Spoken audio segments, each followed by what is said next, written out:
bonne musique, bino nyonso ba yebo sepelaka vraiment na ba musique nyonso ya ces années là. Équipe Mobimba ya Alma Congo TV en complicité na espace na bino info à la source est toujours animé par votre aimable servante Manela ici.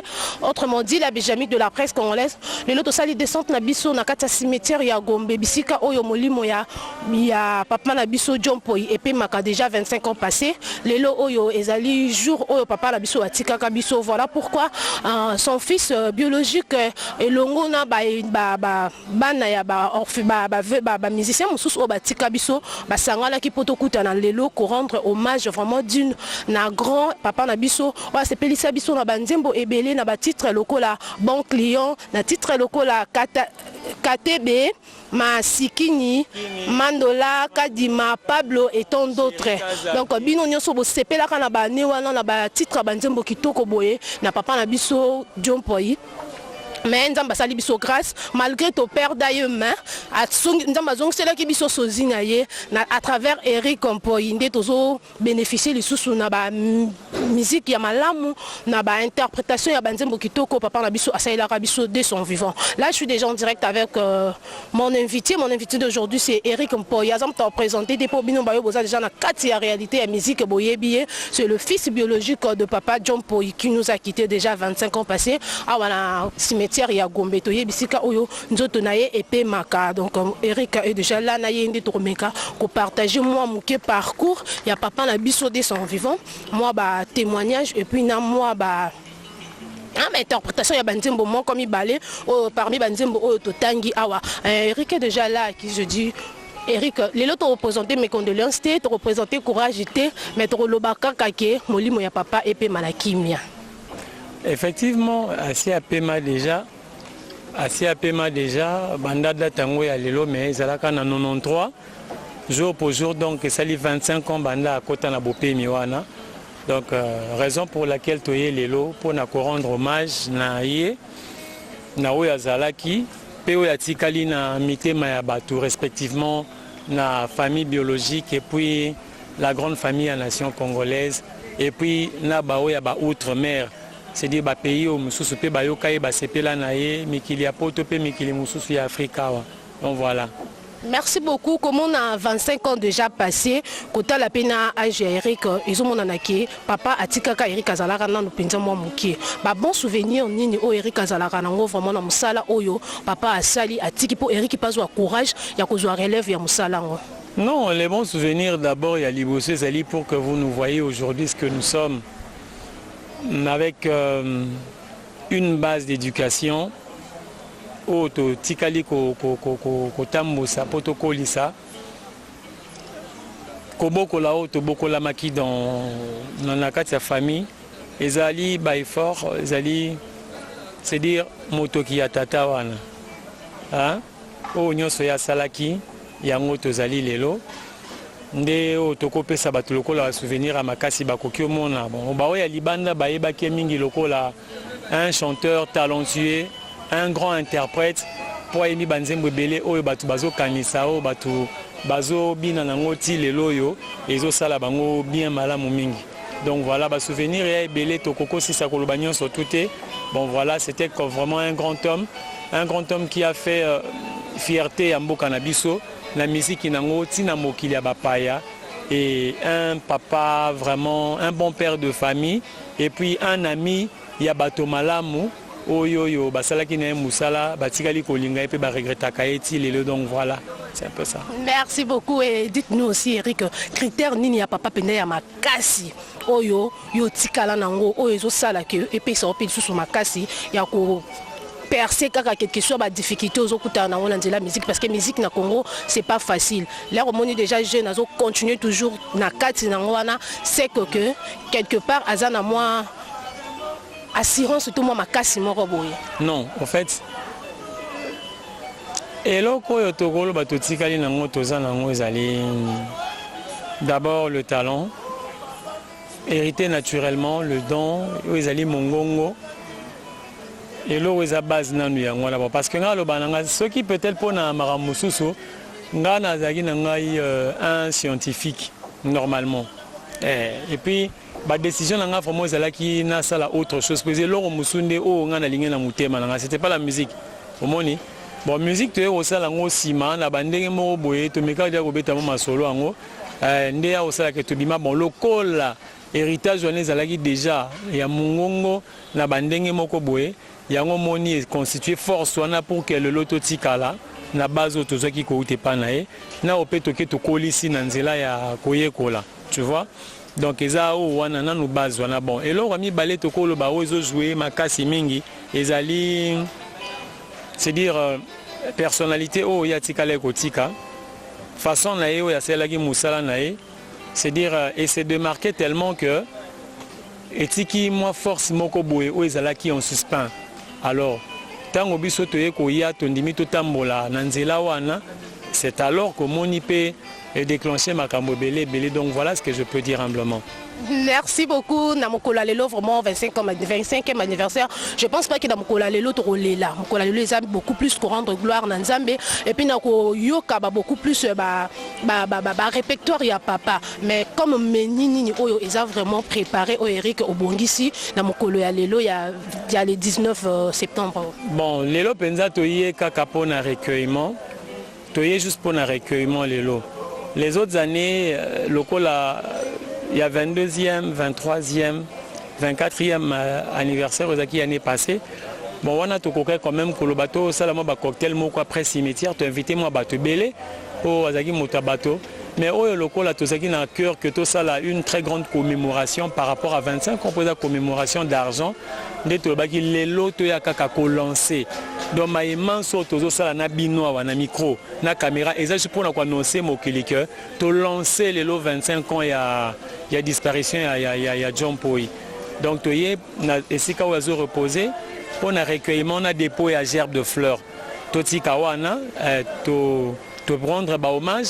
À Kolongwana biso to kenene ko vana na Bantu Palace bon oui moi maquiller la musique et kozala po azala ki so azala politicien de to vana ba discours le roi zaki musicien to ko vana na kati ya musique ezobeta baninga baza bazwe mbala musupe bakoya koyemba yemba to ko fanda wana alors na kati na ngonde to ko pesa batu maintenant les canisiers autoza nango pour na 25 ans oh je m'en vais déjà annoncer ici na caméra na yo ezali likambo liboso ezali ya kotonga esika oyo parce que tu vas prendre des images banda na salada wana na concours à bateau batianga maboko à qui je dis merci infiniment alors totia mausolée hein totia mausolée tout ça la pierre tombale hein il y a bien il y a marbre basa la tam à chapiteau il y a bien comme cette là ata ceux qui un jour Eric Aleki mais quand on parlera de John Poi batuba kokuta quand même que totonga etikala bien pour que histoire etikala kobeta ma concrètement et après cela au même moment, Tozo Kanisa maintenant, une grande soirée commémorative, une grande soirée de célébration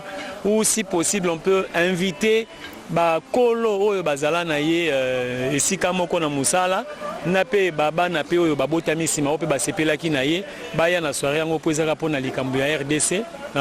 Et à Makamona Biso, donc voilà, ce sont les deux grandes lignes. Autant on a monté Mayangola, donc au Seigneur Diamanté, mais c'est cela que nous voulons vraiment faire. Mais pour Nayango, Biso Moto Kokomimangote. Bon, tu bandis comme Megana Makas, Nabiso to Megota, c'est qu'on peut faire. Mais tu bêtis les solos, tu solo na papa Simaro, Ayamaki Biso Lobby.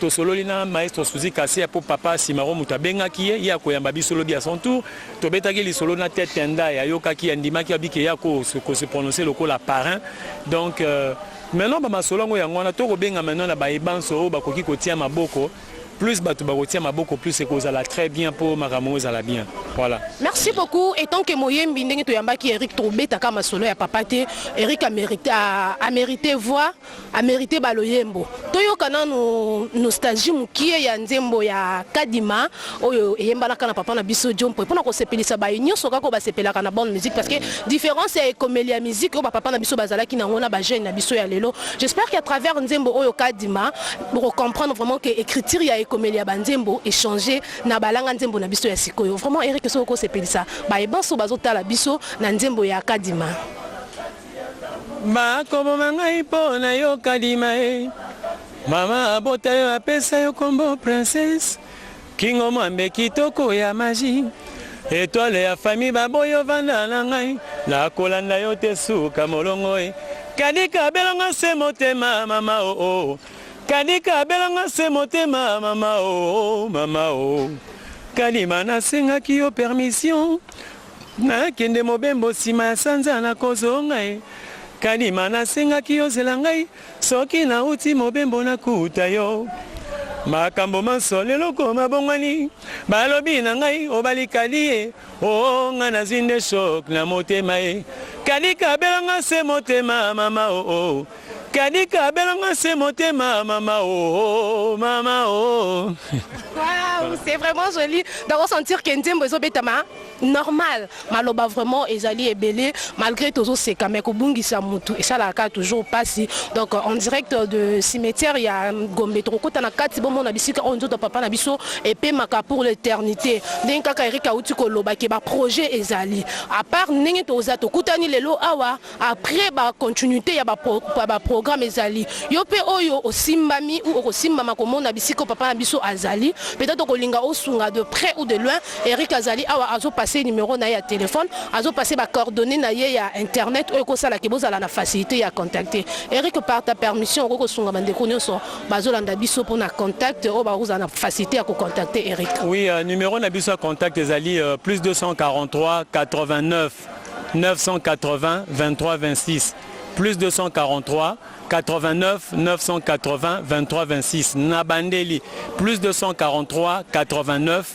980 23 26 ou encore plus 243 9 90 31 75 61 je répète plus 243 9 90 31 75 61 voilà. Remerciement na ba union so basungio vraiment pour na mukola lelo quand même mémoire na yo ezala frais makasi ezala o basungio peke okoma ti na bisika oyo ya cimetière. Mukola lelo ne toza boye ezaka na pour na biso moko devoir c'est-à-dire liboso bato baya biso moko na nde totelemaka hein. Donc lelo esika oyo atana nga moko soki bato bakoya to bi manela tikana lebisa yo omoni ngai ngazela le 19 septembre te. Tout nata bato cimetière on a représenté au Clovis au Tunae à quoi biso ke ngai au cours d'une année na ya kata soki 15 fois ozoka.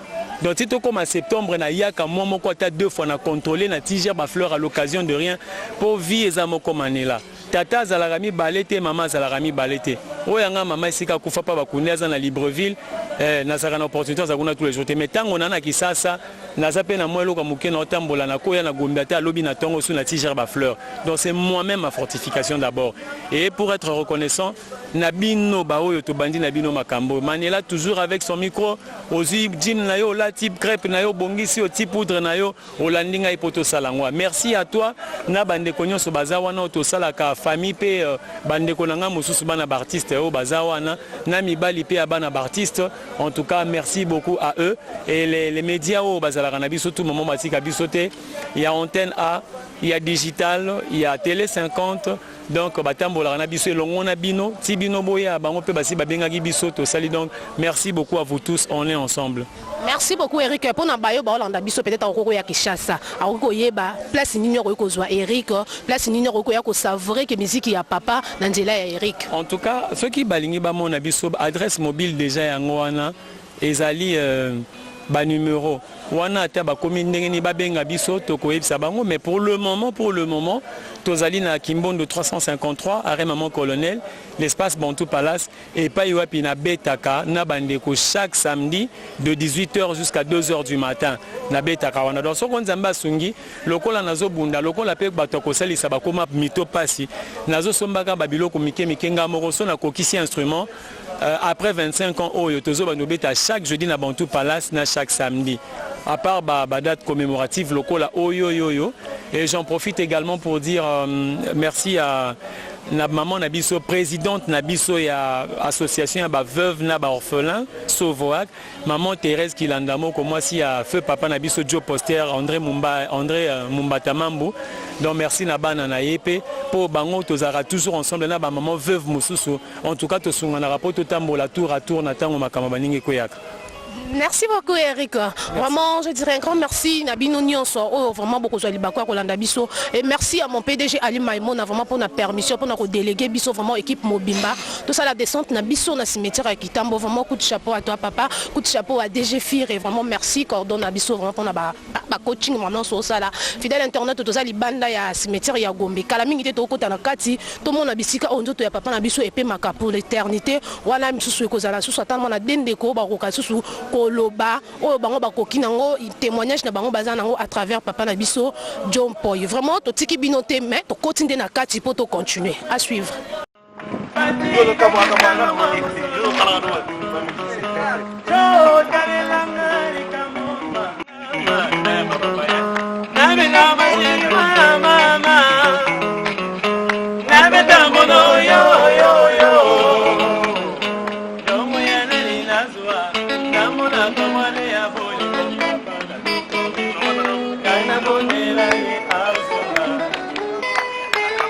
Beleli chérie a boy konimanga na samwe o ma samwa samwa na kamwe o yo yo yo nyongo ya nani nazwa na mona kapasi ya bolinga boy na luka chérie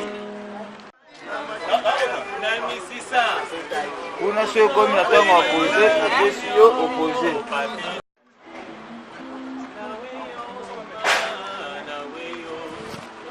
mobali yananaka lisusu na ndako te bandeko banda basimbisa ye kesi ya kompanie banda bavandisa ye nebonga ya budget o na baposhe na ye tala mpe ngai na bana nanona nawe yo mama nawe yo mobali yananaka lisusu na ndako te bandeko banda basimbisa ye kesi ya kompanie banda bavandisa ye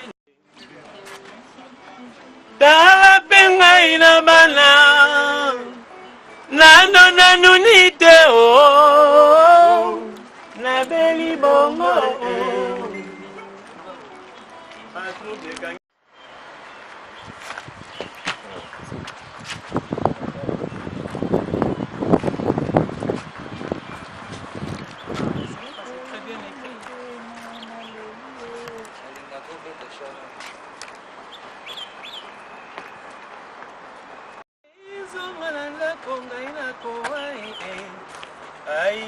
la position bien.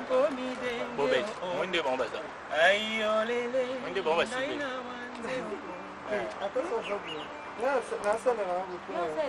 Ah, ça là.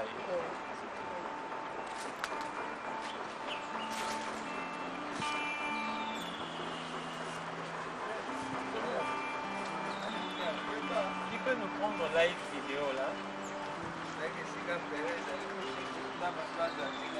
Il faut qu'on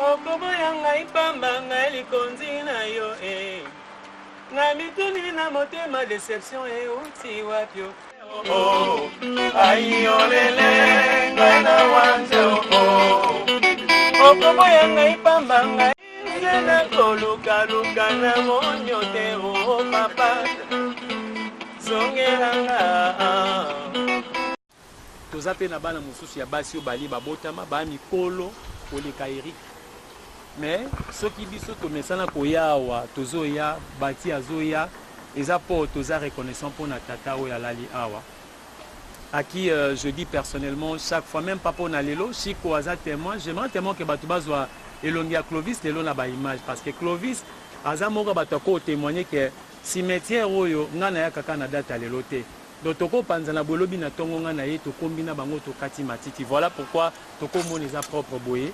Et vraiment, merci na bato nyonso ko bana na bango bato basungaka biso à maman Thérèse Kilanda moko. Je dis aussi merci présidente na biso ya Sovoak pour soki lelo maman nanga Lucie azate mais maman Teta Simbanga na loboko bande qu'on a biso pe Yannick na Cédric Bali, Armel à qui je dis merci, autres en bango na Maracine, pe ba maman na biso nyonso ba veuve bazali awa, à qui nous disons merci parce que ba maman oyo balimbaka biso te. Ceux qui les loyo basi yo bakoki côté mais la jompo et mususu ba monanité. Et merci à tous les corps de médias au batambola na biso pona likambo oyo pona ko kanisa vraiment tata oyo musala asala et totondi vraiment nzambe pona oyo azalaki pona biso pe oyo azali même ceux qui azali lote na nzoto na molimo azali toza elongo biso tozali poye azalaki vraiment toye koloba merci toye ko rendre hommage epai oyo nzoto na ye pemi awa. Nous sommes fiers d'être nés tes fils, tes enfants biologiques, et nous sommes fiers aujourd'hui de porter un étendard dont biso to bandi biso nyo surtout na kati ya makambo nzambe. C'est la grande bénédiction na mona relakise ke tata oyo azaki na motema mabe na bato te pona bana oyo nyonso aboti bato batikali ko prospérer na vie occulte bazate donc oyo nzambe atiaki na kati na ye na mongongo nzambe apesaki ye asepeli ke nakoka kohérite mwa portion nango na mayele wana ya loyembo oyo nasalaki mpe lelo nakomi osala mpona kopérenniser oyo asalaki. Je voudrais qu'on prenne une décision que Air Torouillé l'année prochaine, tout à mausolée Vandi. Et la décision c'est simple, chacun donne sa contribution chaque mois. Nous avons toute une année pour réaliser ça. Nous n'allons pas attendre que Mouton ou Dawa fasse ça. Nous allons le faire. Ces jeunes abisso, bato baebite, ces jeunes abisso na marasi. Maman oyo na bandeko mosusu babotisi Soboat, qui est présidente na biso. Bokani. Touti na bango biso bana pe toye kobota na se na bango Maracine. Oyo Armel mobali ya Sandra Mpongo mwana ya Mpongo lo. Soki toyongola orphelin baza bana mikiete. Orphelin ya babebe bazali. Yango baza ba Maracine. Do Maracine oyo Maracine na batata na bango. Otika na peka na orphelin ko batata ba kufa. Yana magasi oyo za zali. Kosi bokoni boza Maracine. Et ben enfant garçon. Tous c'est mal animal. OK. On est ensemble nous là.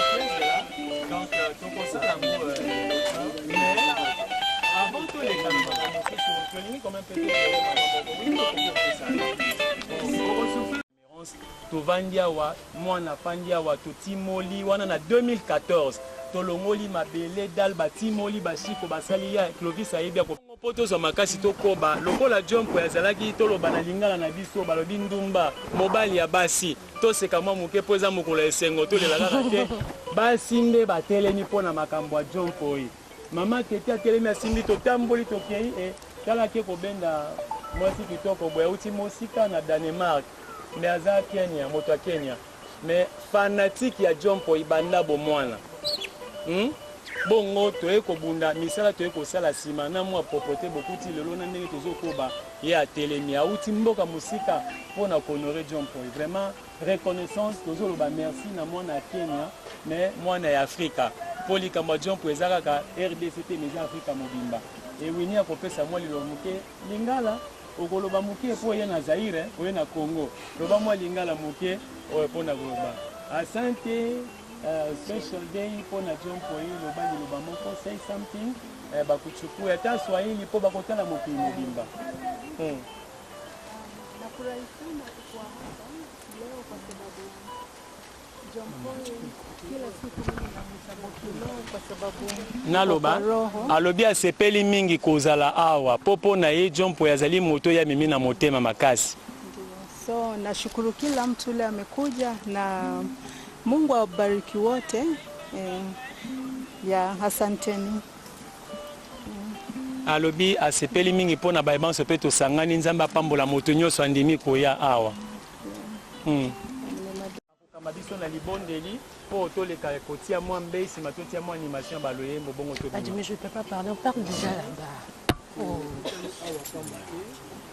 Plus les œuvres ya papa Jompo yi parce que balobi œuvre nde gangaka. Œuvre ya papa egangi ti sikanga nazalaki kuna na Kingasani ya suka nde na yeko komati awa na Konde pour honorer lisusu papa na biso 25 ans yango oyo ekoki tosambela kolo topesi yo merci oza maître ya temps mpe ya circonstance kolo yesu masiya toye lisusu kati na yo esika olobi ete na se na makomi biso na bakufi toza na relation moko te me tika ete na baoyo batiki evre tozala na bango relation mpo esengeli ete torekonetaka bango ntango nyonso ndenge bayifalanse balobi ete artiste ne meurt jamais yango topusani katikati na yo esika tika ete ebandeli kino suka ya manso oyo ekoleka na yo esika nasa loboko na yo na kombo na mokonzi na biso yesu kristo oyo aza nkolo mpe mobikisi nde tolobi amen. Amen. Ok. Maman boya kotika na bino mbei. Internaute d'Alma Congo TV, j'espère que Boulandi du début à la fin ndenge tokomi kokende penda kochite na mokolo ya lelo na 25e anniversaire ya disparition ya papa na biso John Poyika Ninda. Ah tokomi na moment ya dépôt ya ba gerbe de fleurs. Mozomona comment bana comment présidente ya association Les Racines o ya bana ya ba artiste nyonso o batika biso a déposer fleurs na ye o nyonso bozomona eza batu o bazako demeurer na kati ya association le Racine oui l'association ya bana ya artiste nyonso bakufa bozomona kaka parce que to komi presque vraiment na suka ya journée na biso ya lelo mercredi 19 septembre 2018 pardon 25e anniversaire ya disparition ya papa na biso John Poyika Ninda. Donc toza en direct vraiment ya cimetière ya Gombe bisika oyo cérémonie moi moke oyo ezalaki organisée par son fils biologique Eric Mpoyi Oyazali comme le numéro 1 ya mokolo ya lelo. J'espère que mot de la fin banzembo nyonso azoyemba eza interprétation ya banzembo ya papa na ye oyo ayembaka de son vivant. Donc nous sommes là, nous sommes presque arrivés à la fin avant de se séparer. Yango Eric azo mema biso toujours na ba mélancolique ya papa oyo ayembaka depuis son vivant parce que Eric azawana spécialement quand on a interprété banzembo oyo papa ayembaka de son vivant. Donc eza orchestre moko ya interprétation ya ba chant nyonso o John Poyi ayemba de son vivant par son fils biologique Eric Mpoyi. Nengazo mema biso kaka pour ba série wana biso ba manela o parfois tozaka miki parfois pe tozalaka te mais grâce à Eric tozo yoka lisusu ba chant ya papa na biso John Poyi. Donc ça fait du bien. Voilà pourquoi on dit toujours que l'artiste ne meurt jamais grâce à ses œuvres. Donc papa na biso John Poyi tozo mona eti mais à travers ba œuvre na ye oyo asalaki oyo atikaki yango tozo kanisa si facilement envers moi na ye Eric Mpoyi envers orchestre Mobimba. Il y a interprétation, on va interpréter Kabanzi, il y a Banzembo, il y a papa Nabiso John Poyi. Vraiment, je dis merci à vous tous qui nous soutenez de près et de loin. Vraiment, la joie était de notre. Il y a Rosala Yabino, Lelo, il y a Rosala, vraiment, descente dans le cimetière, il y a Gombe. La carte cimetière à Gombe bisika o nzoto ya papa na biso John Poyika Ninda et lala pona ya libela mama bino ba o bozwa libaku wana te ya kotala ya koyeba bisika bakundaka papa na biso grâce info à la source est toujours animé par votre aimable servante Manela ici to memeli bino lelo image ya bisika o nzoto ya papa na biso John Poyi et lala ka pour l'éternité. Donc tout homme mortel na moment où on est bayebaka bayaye na moment où on est bayebaka bayalingaka de près ou de loin parce qu'on avait tant de choses à faire. On pouvait rester à la maison le faire, mais si nous sommes décidés d'arriver jusqu'à ce lieu, c'est parce que tozo porté Eric na motema parce que tozo porté qui toza reconnaissant na misala au papa na biso John Poyi asala qui de son vivant. Mais alors vraiment je vous laisse vous suivre les derniers Nzembo Pongo to continuer pour la suite.